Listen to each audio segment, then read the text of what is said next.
फने गदागरी में हुकूमत का कोई मुकाबला नहीं कर सकता। शेख रशीद की हुकूमत पर कड़ी तनकीद। अपने सोशल मीडिया पैगाम में अवामी मुस्लिम लीग के रहनुमा शेख रशीद अहमद ने हुकूमत की दूसरे ममालिक के सामने हाथ फैलाने की आदत पर लिखा कि हुकूमत गुलामी का किरदार अदा करने के लिए तैयार हो गई है। फने गदागरी में हुकूमत का कोई मुकाबला नहीं कर सकता। अगले 100 दिनों को पाकिस्तानी सियासत में अहम करार देते हुए उनका कहना था, गरीब एड़ियां रगड़ रहा है, 70 वज़रा मौज में लेकर रहे हैं, अपने डॉलर लाने के बजाय ये दाढ़ को ले आए।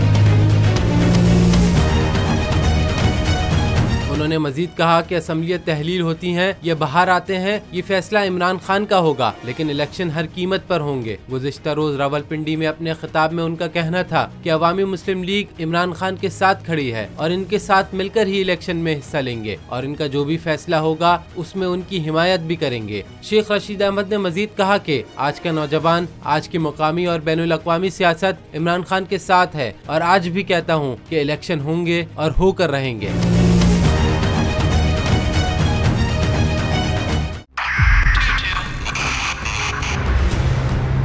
2022 बहुत सारे तोहफे भी देखे गया पाकिस्तान की आवाम को। पाकिस्तान की आवाम को एक तोहफा ये दिया कि आवाम को पता चल गया कि पाकिस्तान का मीडिया क्या है। हक और सच का सफर साल 2022 में बोल रहा नंबर 1। हमने बहुत सारे शोज और ट्रांसमिशंस की, पूरा साल मुसलसल जदोजहद में निकल गया कि ये वोट ऑफ कॉन्फिडेंस के पीछे कौन लोग थे।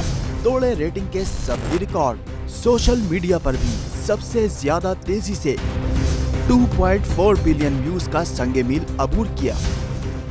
एंकर्स को भी आवाम में सबसे ज्यादा मकबूलियत मिली और सोशल मीडिया पर भी बोल रहा सब पर भारी। सब्सक्राइब करें और बेल दबाएं ताकि कोई खबर रह न जाए।